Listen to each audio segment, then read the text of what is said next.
영원한 주님 십자가 사랑 우리 제촉하시네. 오늘 들고 예루살렘 향해 일어나 너 거침없이 나아가라. 영원한 주님의 십자가 마태복음 23장 본문을 가지고 예수님의 세 가지의 눈물에 대해서 말씀을 드리겠습니다. 우리 예수님께서는 이 땅에서 지상 사역을 하실 때에 세 번 눈물을 공적으로 흘렸습니다. 기록되어 있는 것이 첫 번째는 예수님께서 나사로의 죽음 앞에서 눈물을 흘렸습니다. 자, 이 나사로의 기록은 요한복음 11장 35절에 나옵니다. 자, 이스라엘의 베단이라는 곳이 두 군데가 있습니다. 하나는 저 요단강 건너편 북쪽에 베다니가 있고, 그 다음에 지금 오늘 말하려고 하는 나사로가 살고 있는 베다니는 예루살렘 밑쪽에 남쪽에 약 2.8km 정도 떨어지는 곳에 베다니가 있는데, 나사로와 그의 여동생 마르다와 마리아 세 명이 살고 있는데, 예수님이 굉장히 이들을 아끼고 사랑하신 형제 자매들입니다.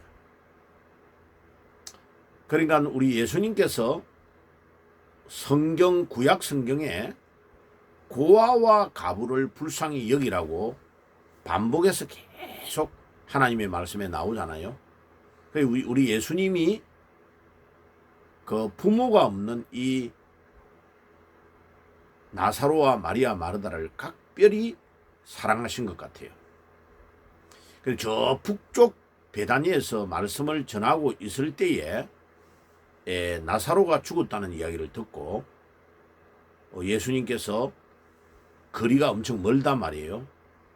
그 사역을 어느 정도 이제 수습하시고 4일 만에, 나사로가 죽은 지 4일 만에 이 베다니에 도착이 된 겁니다.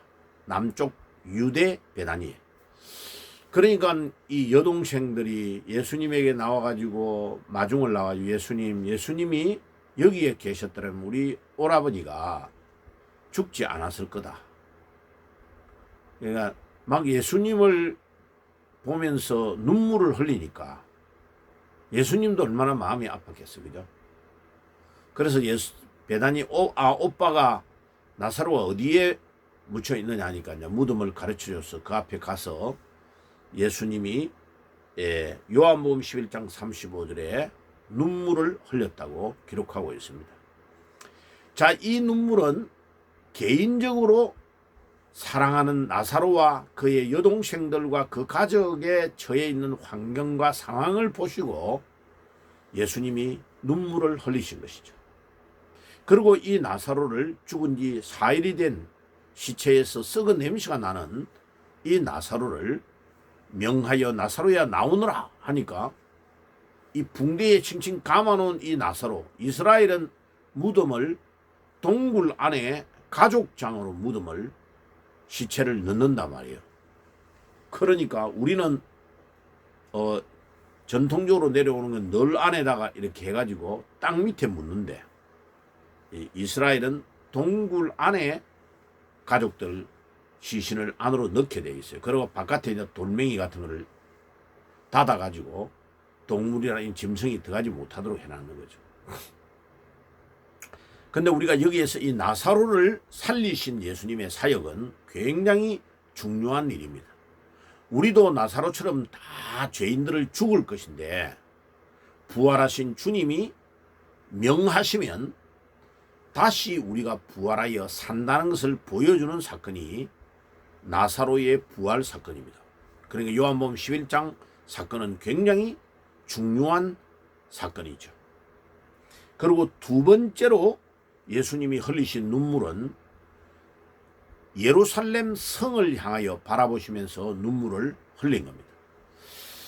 예루살렘을 여러 번 예수님이 왔다 갔다 하셨는데 요한복음은 3번 왔다 가신 것을 기록하고 있고, 공적 사역에 뭐 어릴 때 부모님하고 같이 간 거 그거는 말할 필요 없고, 공적으로 사역을 하는 중에 예루살렘을 3번 왕래한 것을 요한이 가장 상세하게 기록하고 있고, 마태는 한 번 기록하고 있는데 마지막에 예루살렘을 올라가셔서 십자가를 지시고 돌아가시는 그 상태를 아주 상세하게 마태복음 21장부터 기록을 해가지고 있습니다.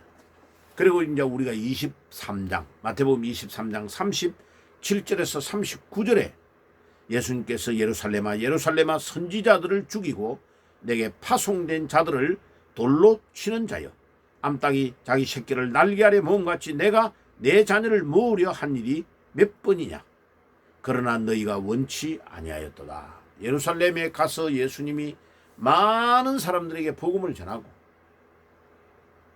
전 이스라엘 영역을 복음을 전하면서 하나님의 백성들을 모았는데도 백성의 지도자들인 서기관과 바리새인과 대제사장 이런 사람들이 오히려 메시아이신 예수님을 배척하고 십자가에 못 박아 죽이게 한 겁니다. 그래서 예수님이 지금 십자가를 바로 치기 직전 약 이틀 전에 이 예루살렘을 향하여 눈물을 흘리는 광경을 보여주시는 것입니다.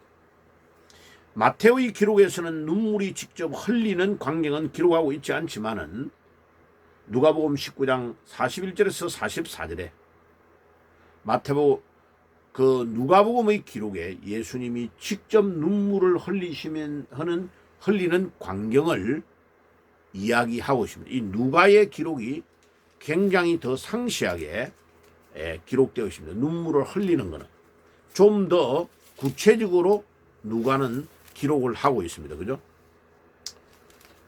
그래서 그 누가복음 14장의 기록에 보면 예루살렘이 포위돼 가지고 망할 것을 구체적으로 설명하고 있습니다.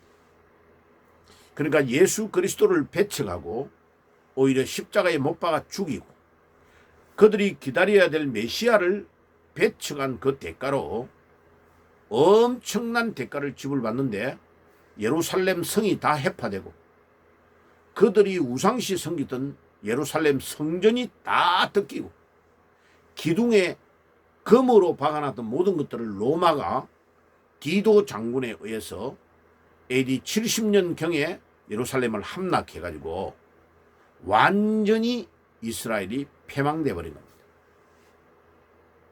그러니까 예수님은 그것을 40년 전에 예고하시면서 그 처참한 광경을 미리 보고 아시니까 눈물을 흘리며 예루살렘을 향하여 통곡하며 눈물을 흘리시고 계시는 것입니다.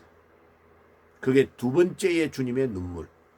자, 세 번째의 주님의 눈물은 겟세마네 동산에서 십자가를 앞두고 눈물을 흘리며 기도하실 때에 전 인류의 죄와 구원을 위하여 흘리시는 눈물입니다. 마가복음 14장 34절에 거기에는 뭐라고 기록해놨냐? 마가는 마음이 심히 슬픔으로 죽게 되었다고 기록하고 있습니다. 얼마나 예수님이 힘들었으면 죽게 될 정도로 슬퍼하셨다. 이거를 우주적 고난이라고 합니다. 예수님의 우주적 고난. 그 다음에 누가복음 22장 44절에 보면 예수님께서 겟세마네 동산에서 피땀 흘린 눈물을 땀을 흘리는데 그 땀이 피와 같이 흘렀다라고 기록하기, 얼마나 예수님의 그 애통하심이 힘들고 괴로웠는지를 표현하고 있습니다. 히브리서 5장 7절은 예수님께서 육체에 있으면서 심한 통곡과 눈물로 기도했다고 기록하고 있습니다. 자, 그러니까 우리 예수님의 그 고통, 그 고난은 우리 죄인은 감히 만분의 억만분의 일도 이해할 수 없는 고통과 괴로움과 슬픔을 가지고 이 사람 예수님께서 눈물을 흘리신 것입니다.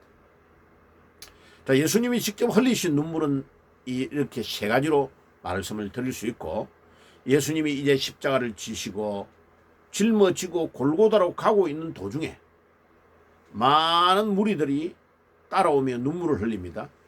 특별히 너무 좌주로 쓰러지시니까 지쳐서 지나가는 시골에서 올라온 사람을 로마 군병이 딱 잡아가지고 십자가를 지고 가게 합니다. 누가복음 23장에 보면, 그죠?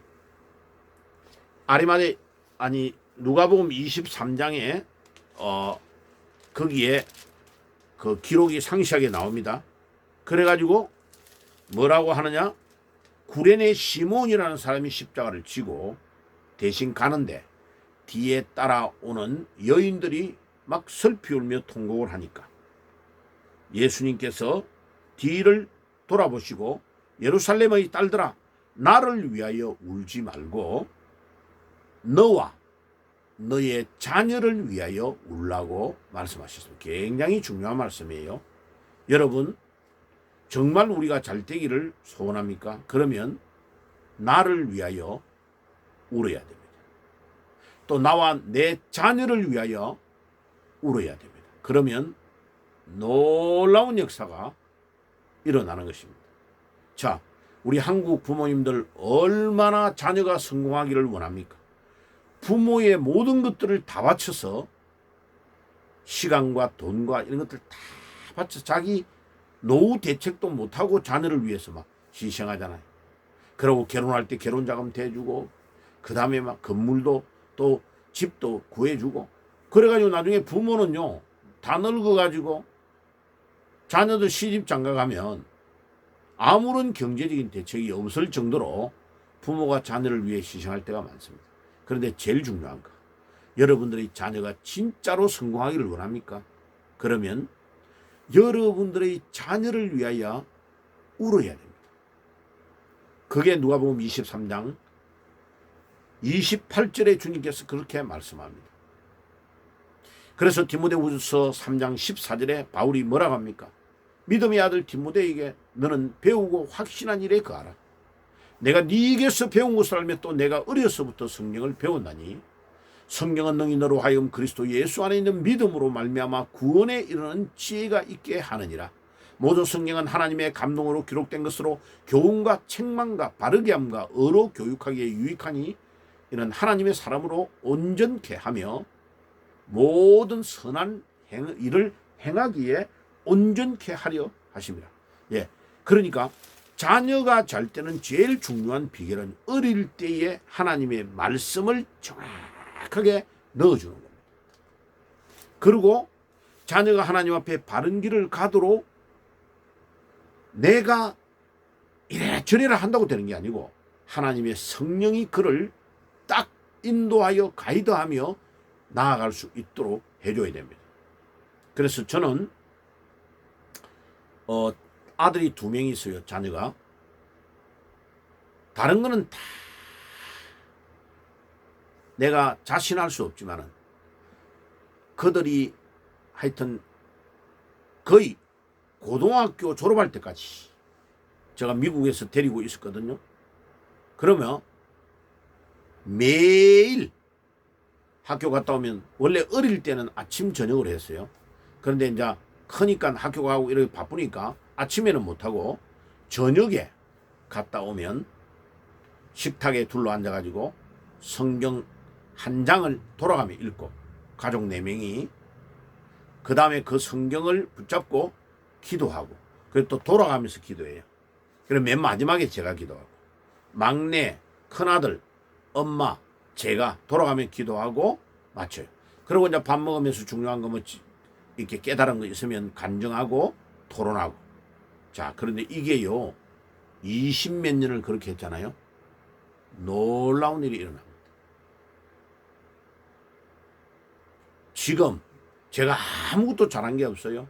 근데 우리 손님들이 우리 집에 와가지고 다 하는 말이 공통점이 뭐냐? 목사님 자녀들을 어떻게 길렀길래 이렇게 훌륭하게 길렀냐? 저는 감히 제 입으로 그런 말을 못해요. 그 손님들이 그렇게 말해요. 지금도 미국에 우리 큰아들 같으면 맨하탄에 세계적인 직장, 내가 이름은 안 밝힐게요. 그래서 바로 허드슨강 건너편에 뉴저지에 집을 딱 얻어가지고 기차역 있는데 딱 얻어가지고 바로 건너갑니다. 그리고 직장은 걸어서 가면 되고 교회를 매일 아침마다 새벽에 열차를 타고 건너가가지고 새벽 기도를 하고 직장 가고. 봐요.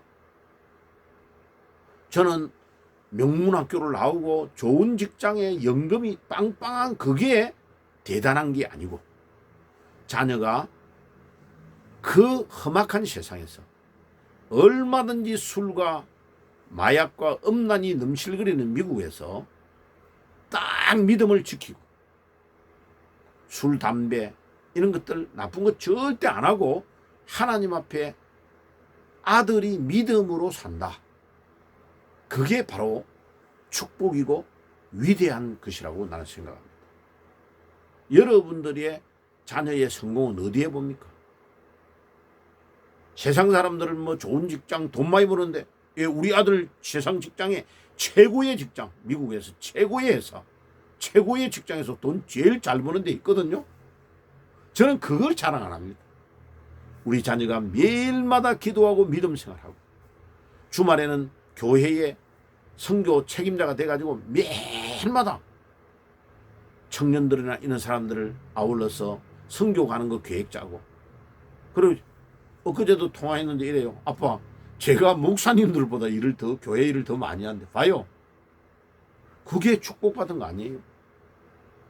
여러분들의 자녀가 정말 디모데처럼 왜 그렇게 훌륭한 사람이 됐느냐? 디모데 후서 3장 14절에 그렇게 하잖아. 내가 어려서부터 성경을 배웠다. 어려서부터 하나님의 말씀을 배우면요, 하나님의 말씀이 그를 가르치고 훈계하고 양육해서 자라나게 하십니다. 그래서 제가 지금 미국에 같이 안 있잖아요. 근데 우리 아들을 걱정해요? 안 해요? 전혀 걱정 안 하죠. 왜? 내보다 더 좋은 믿음으로 하나님 앞에 다가가고 있는데 제가 우리 아들을 통해서 오히려 은혜를 받는데 제가 왜 걱정을 합니까? 여러분들의 자녀도 그렇게 되는 축복이 있기를 바랍니다. 기도하겠습니다. 하나님 우리 아버지 감사합니다. 오늘도 나와 우리 자녀를 위하여 우는 저희들이 되게 해 주옵소서. 예수님의 이름으로 기도드리옵나이다. 아멘. 지금은 우리 주 예수 그리스도의 은혜와 하나님 우리 아버지의 사랑하심과 성령의 교통하심이 오늘도 나와 우리 자녀를 위하여 울며 승리하기를 소원하는 모든 주의 백성들 머리 위에 지금부터 영원까지 항상 함께 계실지어다. 아멘. 영원한 주님 십자가 사랑 우리 죄 좀 하시